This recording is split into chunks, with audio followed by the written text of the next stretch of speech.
Welcome, guys, to the Ramble, the moment you have been waiting for. The moment you've been waiting for, no more wait. It is here, my first podcast episode with legends that do not need an intro, but I'm going to please you guys with an intro anyways. Nate, obviously, one of the top keepers that I have worked with. He has played for Liverpool FC Academy for me and has done tremendously ever since. We'll get more into that later on. And Sam, again, one of the best center attacking mids. If you don't know him, there's a problem with you. So let's get right into it, guys. I want to talk about what you guys think about the American Soccer Academy program. How, your ups, your downs, the struggles with that. Get into, what you guys think about the program in general. I appreciate that. Now, I'll take this one first because, I think very strongly of this, and of the whole U.S. Academy program as a whole. So I think that the difference is, people talk about all the time, the reason that, U.S. is so far behind countries like England, countries like France, Germany, this, that, and the other, et cetera, in Europe, South Africa, Brazil, whatever, is that the fundamental problem with the U.S. is that we don't really teach and this is different from other places in Europe, the basics of the game, right? How, the format, just like different things, like not even as complicated formations, just basically movement and, the patterns, how we move off the ball as well as on it, because the most important thing really in the game is your movement off the ball. Yeah. And because, as a coach, you only have the ball for a game, especially, even like a center mid who's on the ball the most of the time, maybe a minute and a half, 2 minutes. So the most important part is, So the most important part is, what are you going to do with that, 88, 87 other minutes that you don't have the ball? And that's when you see the development as you get older through these academies is really the fundamental sort of letdown, is that the offense, not even getting to the defensive side, because that's a whole thing, is that these teams, there's a lot of Ronaldos out there. There's a lot of people that can do all these tricks and other things and whatnot, but there's not a lot of players like a Fabregas or an Andre Pirlo or Iniesta that can know how to play the game with the ball, but most importantly without the ball. I think that is really the most important part in why the U.S. Academy specifically aren't as top tier as some of the other places in the world. I absolutely agree. I agree. I think you hit on a lot of points. Nate, you care to chip in? Yeah, I want to start off with I feel like to play for a top academy, it's way too much money. Oh, yeah. To be playing for these Way top too much. academies. Mm-hmm. Like, I'm going to say this. To play for a top academy, apparently you have to be one of the richest people alive in America. In America, Because there's a lot of players who have the talent and the development and the precision to play this game on top academies, but they can't afford it. And it sucks because it's these privileged kids. No offense to them. I know they're working their butt off, but they have everything handed down to us. And for us players who have to work for everything we got, it's terrible. It's terrible. And then to reiterate what Sam said, they're really letting us down because they don't focus on tactics. They focus on bombing up the ball and letting the fastest players get onto the ball and just kick and run, all this nonsense. They're not really tactically breaking down not like some coaches do it, but not every coach would do it. Yeah. Like, soccer is more about is not just kicking the ball and run and just scoring a goal. It's about the movement, the keeping possession I love how in the Ethan's final third. Just smiling. Oh yeah, I know. I'm seeing him. But it's not He's just part of the podcast now. Yeah, of course you will. But again, it's more than you have to have good movement off the ball. You have to have a good first touch. You cannot have a bad first touch. If you have a bad first touch anywhere else in the country, in the world, not even the country, someone will take that ball off you and score it right away. Yeah, I agree with that. It will capitalize right away. And not even to, even before you get to the game, like you said, with the money, right? Yeah. Some of these players, I played specifically talking about Cedar Stars. when I played at Cedar Stars, the money there is just, it's not, and no disrespect to Cedar Stars because they have some great players and some great coaches and, some great stuff, fields, whatever, all that. But it's not always worth what you're getting. And to play that DA, I'm happy that did away with that whole DA thing. That's a whole different section there. Right. To get to that DA level to play on that team, you had to pay that little extra $1. Yeah. And for the people that didn't do that, like myself, who were on what they're called a B team, I mean, we used to scrimmage against that DA team. We'd kill them. I mean, 3, 4, 5, nothing. Yeah. It's crazy. I mean, we can go on and on about it. I mean, there's so much flaws. I don't think we'll get to a level where it's going to be fixed anytime soon. We're taking steps, moving in the right direction. But again, it's a money game, especially in America. And that's, unfortunately, I think it's going to be the way it's going to stay for a long time. But not to interrupt you, but I feel like the U.S. should have taken as a big wake-up call is the fact that Zlatan Ibrahimovic came down to LA Galaxy. Yeah. And he can pay for it. But he even said this should have been a big wake-up call, that U.S. soccer is way too much money. He said to get his son, he can pay for it. I'm going to keep it right here. But to get his son on a top academy, he had to pay $6,000 to $8,000. Why is that so much for us just to play a sport at a top level? Why can't it be at least $1,000? I understand $1,000. For new clubs, I can kind of understand you need the money. But for clubs such as I don't like putting clubs under the bus. They're great clubs, but I'm gonna use some from New Jersey, like PDA, Valencia, He's naming the names. Yeah, it's just. He doesn't know throwing clubs in the bus. He's just naming them all. We're all gonna get emails and stuff. You have to shut down the podcast. You can't do it anymore. No, but no disrespect to them because a lot of great players came out of PDA, like Toby and all of the players such like that. But for the players who can't really pay for it, $3,000 a year is very heavily into the pocket. Plus, and that's not even including uniform and travel. Why? It's a lot of money to be spending. It's a lot of money. You miss out on a lot of these great players. I agree. Nate, let's get into. I'm dying to know why you got into becoming a goalie in the first place. Because I feel like goalies have to be really, really special. You got to be crazy, special in the head. I mean, you guys are crazy. You guys, I've never met a normal keeper. And that is in the best respect. So how did you really get into it? How did you start to love being a keeper? So I was when I was playing rec, just playing every position on the field, playing forward, playing defense, playing midfield. But it came down to travel. When it came down to travel, tryouts. When we were just taking shots around, I stepped in the goal, and it was so fun just blocking these shots. I really started realizing, man, I could really play this position. It's fun. Yeah. Just think about it. I'm a kid who would dive in the mud. and it's no exaggeration. Fun. Whoever's watching is very, very true. No, bro, I can tell you right now, there was one Valencia game, playing at that one field in Edison, and there was a patch of mud, and everyone's like, dang, Nate, I feel so bad. He was like, why? This is going to be such a fun game. You could ask my dad. My jersey was green. And it was brown at the end of the game. And he was like, yeah, you're taking your shirt off right now. And that shirt is not coming in the car. But anyway, Coach Chuck from Woodbridge Travel asked me to try out for the team. And I said, yeah. And then at the tryout, he was like, Nate, would you want to be our goalie? And I said, yes. So at the time I was playing for that team, I was playing, only one half and then back on the field. But what really inspired me to become a goalie was watching Tim Howard in the 2014 World Cup versus Belgium, seeing him make all these ridiculous saves, breaking a world record, 16 saves in one game. That was just really inspirational. I was like, man, I really want to be on the stage one day in my life to be breaking records as him. Maybe not even breaking the records, but just, being on a stage, making a big save. Even though they didn't end up winning the game, he was the real American hero that day. Yeah. Because that game could easily have been 6-0. He's playing players, Kevin De Bruyne, Eden Hazard, Romelu Lukaku, and only 2 goals went in.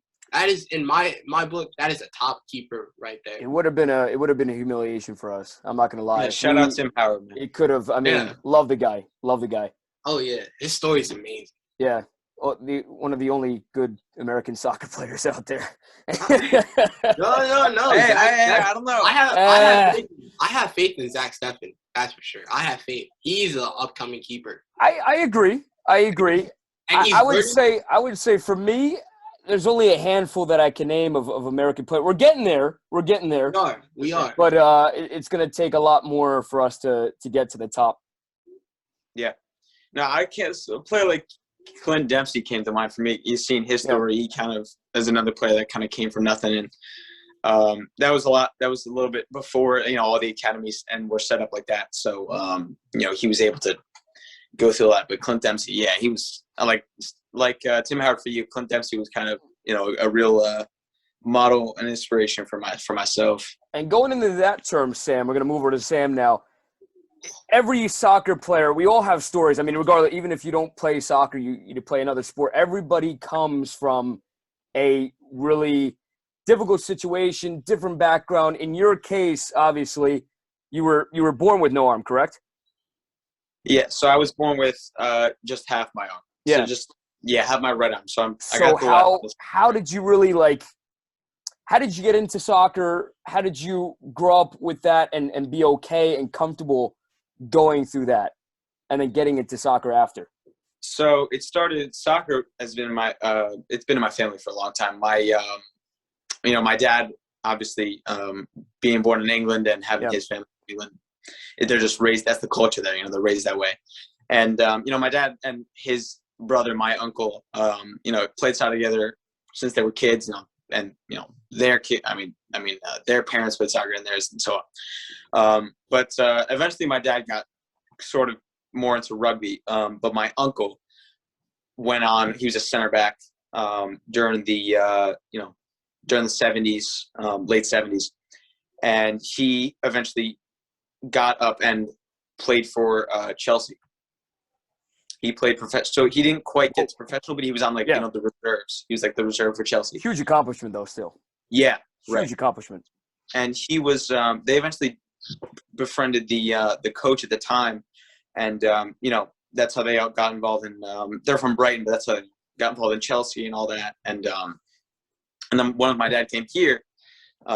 He's him. He's super competitive and all that. And and so I kind of had to. Right. And it's not a thing where I was forced into it, because I wasn't forced into it. It's just something I love to do. And I basically, and to tie that in, having one arm, it's tough from that young age to play something like I tried baseball. I couldn't really, lift a bat or something like that. And basketball, football, these other sports, and soccer just kind of gravitated to me, I would say. I played soccer since I was 2-3, before I can even remember. And I started playing not academy, just club, or Pee-wee, and, eventually getting club when I was 6-7. Up until then I was scoring, from a young age I was dominating, right? Because I didn't see it as, I didn't see myself as having a disadvantage. Yeah. Right. Because having one arm is the only way I ever knew, right? And I was told, I've been told this from a very young age, and I'm fortunate to have parents that are accepting of that, because there's a lot of parents out there that their child's born with disabilities don't really know what to do, or they might hesitate or panic, oh, how's he gonna get through this? Yeah, that never happened. He's gonna be fine, right? They just knew it. So for me, I was always brought up and told that you have one arm, but no one is going to feel sorry for you, right? You always, if you were going up for something like a job or anything like that, and it's a choice between you and someone with two arms, people are going to gravitate towards someone with two arms because that's what they're more familiar with. Yeah. Right. So that means just I have to work harder. I have to work harder and twice as hard as someone just to get the same opportunity.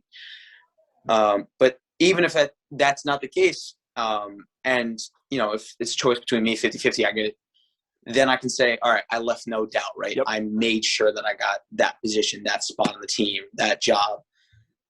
So coming up from a young age, I didn't think about that. I just played, right? I just, didn't see myself having a different disadvantage, just played. And then, you work your way up, and I was fortunate to have some great coaches along the way that just kind of saw. Thank you very much. Sorry. Yeah, no. No, of course, no. Coach Cantor. Just a little self promotion for me. Yeah. No, of course. But I started at a local club team in Point Pleasant, and went from there. Played there for the longest time. Then I might eventually, move to a position where you can take the you can score 20, 25, 30 goals on a club team. What can you then do in an academy team, right? You just move up that next level. You go from MOSA to EDP or whatever. So went to Cedar Stars, played Cedar Stars for about 3 years. Tried out for PDA, played at PDA for about 6 months, and then never actually played a game for him. It was more of like a winter / like early spring kind of little, like just join the practices. Right. See how it goes. And then and then I eventually found Liverpool, which is where I've been for the last 4 years, which I'm probably one of the longest serving there because it's relatively new. So just constantly moving up that next step, and obviously Liverpool is where I met you guys and had some amazing coaches along the way, and just keep grabbing these opportunities and just keep working hard. That's really it. Yeah, that's what you got to do. Just keep on climbing up the ladder. Mm-hmm. And I hope that shows a lot of people who are watching that it doesn't matter. You played the cards that you were dealt with, and you worked twice as hard. I think I saw your dad sent me a video of you doing push-ups. Yeah, and I was like, come on. And I didn't believe it. I was like, you got to be joking. Like, this kid is doing push-ups, and like you just defy everything. Like, if it was me, I honestly, I don't think I would have done that. I think I would have been upset with myself and just kind of given up a little bit. But you just seem to keep on going, and that's awesome. I tend to. I just tend to. Don't want to take too long. I just tend to hold myself to a bigger standard so that I can achieve those goals. Like with the push-ups, right, or pull-ups, or anything like that. I'm like, if I can, if someone could do that, I can do that. But if I can do that, damn, that's pretty cool. I can do that. Now I can, get a little confidence, move up, keep on going up, and just build my confidence, and really just can do anything. So then, now speaking of getting to the highlight of your career, Nate, you're almost done. You're a senior.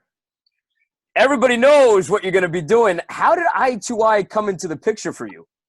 So, for I2I, there was other, places on the table. I went to a couple of recruiting camps throughout my high school career. I went to Villanova. I went to George Washington. Yeah. And I really thought I could, play D1 or D2, try to set myself to the high standard and try to reach the high level because I want to be a professional player when I grow up. That's honestly what I want to do. But so I2I came about. I first heard it from my good old friend, Captain Jason Schwartz.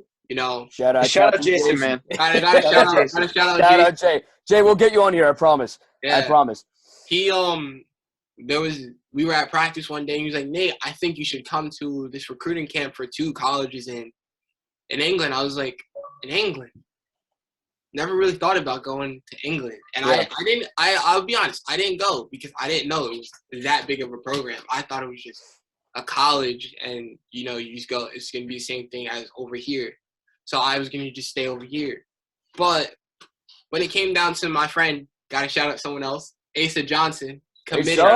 Yeah, shout out Asa. Gotta get Asa on here. I gotta thank Asa because, he paved that path for us. Yeah. Being the first one of us to commit to England, to I2I especially. Huge. He really paved the way for me, for Sam, for Alan, for Dylan, for Jason, for Yassine, for all of us, He showed us that it could be done. And I got to thank him for that. Yep. But the day he committed is the day I saw I2I's Instagram page for the first time. And I spent the night scrolling through my phone just like, wow, this place is really cool. So I decided I'm going to hit the follow button and see what happens. The next morning, I wake up at 9 in the morning, and I get a text saying, hey, we've looked at your highlights. We've looked at your recruiting profile, and we think that you would be a great fit for our program and that you should set up a meeting. So I'm not going to lie. I threw off my sheets, ran downstairs to my dad. I was like, Dad, you got to look at the phone. Yeah. And he was like, okay, let's do this meeting. So we set it up, and that's when I started talking to Coach Connor, my recruiting coach, and he told me about all the great things, all the opportunities that I will receive. Playing 40 to 50 games a year, that's more than we're going to ever play over here in America. Because I don't like that a college season is literally I love Ethan. Yeah, Ethan's trying to get involved back making there. this podcast what it is. He's on the show too. There he is. He is the mascot for this show. Yeah, but you know, with American college and all this, you know, it's only like, let's say about 16 games in the fall and then like 4 spring games. But he's doing stuff there, man. But over the time, just listening into Coach Connor, what he's been saying, what, you know, Coach Corey's been saying, what everyone's been telling me, sitting down with my parents and really discussing, you know, is this something I want to do? Is this something that I want to, like, if I really want to go pro, this is something I want to do. And it's really had me realize, and also the support that I've gotten from my friends, from my extended family, from, of course, Coach Cam. It's been great, and, you know, I'm glad that they gave me the offer, and, you know, it's something that I just couldn't pass up. Like, no offer over here is going to ever compare to getting something from the most prestigious academy, international academy in the world, in England. So I'm definitely thankful that they reached out, because I don't think I was going to be the first person to reach out. To be honest, I'll probably still be scrambling right now to find myself an offer. But you know what?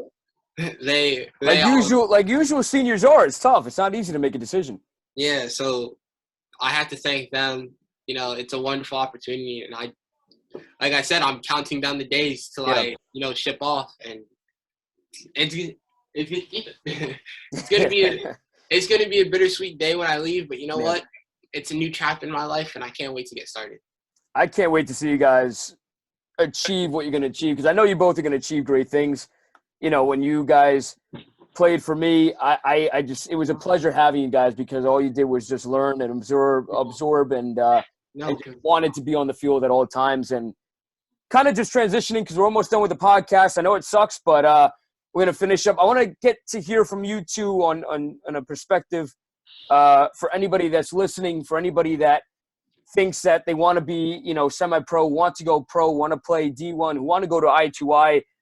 Sam, we'll go for you first. What would you tell, you know, a young kid who's aspiring to be something in the world of football? Well, I just want to say, Nate, I'm on my way. Don't forget about me. It is true. We got to shout at him. I'm on my way. All right. I'm on my way. Hey, bro. I'm getting there. Nah, bro. I'm ready. I'm like, yo. Oh yeah. Out with me this year, bro. Like, let's go. He's got the English accent already for you. Right. No. Yeah, bro, I'm ready. I'm ready. Come on. Come on now. Come on now. Might. Yes, right. I gotta work on mine. Yeah. That was horrible. I'm gonna get a text from Coach Corey the next morning about this. Like, so Sam, what would you say to somebody like that looking to achieve something great? You know, it's funny because I'm still asking that same question to some people. You know, what do I got to do, right? Because I'm still learning, right? You know, I'm still learning every day and trying to figure it out. And, amen to that. But yeah, right. No, but what I would say to someone that is, you know, maybe in the same position as me, or most likely less experienced, or at a younger age or at a younger level, especially at a younger level, is that you know, it's obviously different for everyone, but most people don't have this, you know, the opportunities of the coaches that, you know, the right coaches or the right teams, opportunities, all that stuff. But you just got to make sure, you know, those are the things that you can't worry about, right? Because you know, the teams that you're playing on and the coaches that you have, it's mostly, you know, most of the time it's temporary, right? And you just got to focus on your game. I mean, you know, if you're on a bad team, or even if you're on a good team, you can't be too focused on each game, on each result, even on how you play day to day. You just got to worry about just staying consistent, just keep on that, on that upward trend. Work, it's about that work, off the field, especially, practice. When you practice with your teams, and if you're in the games, obviously you do everything for a game, right? You do everything so you can put yourself in the best opportunities to succeed in the game. Yep. But the real work that you have to do is the work that you do by yourself, that the work that no one sees, and the work that you might not even tell anyone about. It's just that it's just the stuff that you do on yourself day to day, whether it be working out or whether it be going for a run, a little touch soccer workout, whatever, in your basement, especially during this quarantine, or when we had the quarantine, just doing a little stuff by yourself to keep yourself in shape, do some touch, and everything you do really is just to benefit you. That's really it. You just gotta benefit yourself as much as possible. Wise words from Sam. Nate, what do you got for the young people watching? Honestly, for the young people watching, I'm going to tell them, don't let anyone tell you no. That is the biggest thing. Don't get discouraged if you don't make a team the first time out. Don't get discouraged if you're not the best player on the field, because that's where. I can tell you've had some experience with that. I definitely have, bro. No. Oh man, bro, what a way to end the first episode. You know what? Woo-hoo! But you know what? Yache! You know what? But that's what he's talking about, though. Yeah. No, it's true. Because like people nowadays are just like, when someone tells them no, they just give up. Yeah. And I'm gonna be honest. Okay, go ahead. Shout out to Ethan. Anyway, I would be honest. That first year I played for Woodbridge Travel, I tried out again for the following year, and they cut me. Coach Chuck cut me, and you know what? At the time I was like, this man really cut me. Like, it might be the end. But you know what? I have to thank him, because that fueled the drive and the passion today that made me who the person I am today. Mm-hmm. And for people who are going through that similar experience, just keep grinding. Don't like instead of being like, yeah, I'm gonna do this tomorrow. I'm gonna go work out tomorrow. I'm gonna go on a run tomorrow. No, start that from day one. Start that from now. Absolutely. Because if you have that attitude where you're just gonna keep pushing it off, you're not gonna get anywhere in this world. You gotta start from now. You gotta be ready. You gotta be ready to put in the work. You can't go into the place in your pajama shorts, wearing your Gucci flip flops. You gotta go in there ready to work. You gotta go in there prepared. Make sure you eat right. You just gotta grind. Gotta grind it out. And if you let one thing stop you, then you're not gonna be successful. Yeah. But if you let someone tell you no, and you strive to get better and be that person you want to be in anything you do in life, then you know what? You are going to be that successful person in life, and you're going to be looking down one day like, I am so glad that I did not let that one thing stop. Ooh, motivated the crap out of me over here. Gee, I got lot of knowledge being dropped over here. A lot of knowledge being dropped. Ah! Goosebumps. Woo! Man, he's going to take my job as a coach one day, I think. Right. Hey, man, I think my job's in jeopardy, man. I think my job's in jeopardy. I'm learning from the best. Jesus. I'm motivated the crap out of me. I'm going to go outside tomorrow and hit the gym. Yeah, no, Nate. I'll just say one thing, Nate. I'm just happy that we didn't have that practice of the, when we had that penalty shootout on tape. Hey, yo. I might have had to use that. Well, that's a wrap for the. We're gonna cut the podcast off. Ethan, go. So we're running out of time. Ethan. This is the best podcast, man. This is the only way to have the first podcast. But you've heard it from Sam and Nate. I'd like to thank Sam himself, because he was the one that made the logo. He is the one who picked the music, the intro music for this podcast. I'm very, very proud that this is the first one. It's been eventful. Shout out to Ethan for making this even more eventful. Shout out to Ethan. Thank you guys very much for coming on for the first ever Ramble Podcast. You guys want to shout out your Instagram so that people know where to reach you? Yeah, follow me at Nate_1599. There you go. Shoot me a DM, I'll answer. There you go. See, I'm just at Sam Pearlberg, man. That's it. See, plain and That's all it simple. is. Plain and simple. That's all it is. I don't know what it's goalkeeper mentality, man. Yeah. Everything has to be they always gotta be extra. complicated. They always got to be doing something. All right, guys. Thank you very much for watching. You can find us on Instagram, Twitter, Yes, you can. Snapchat, The Bird. That would be Twitter. I said Twitter again. Jesus Christ. Hey, Kim. Facebook. You losing your mind there? He didn't have his coffee. Somewhat. This was tea, so You need it's your not the same, coffee. and it's not caffeinated. You need your coffee. I need my coffee. I need my caffeine. Did I miss anything? Instagram, Twitter, Facebook, YouTube. There we go. I know I missed something. YouTube. Find us on YouTube, The Ramble. Thank you very much, guys, for watching, and we'll see you next time. Boom. There we go. Boom.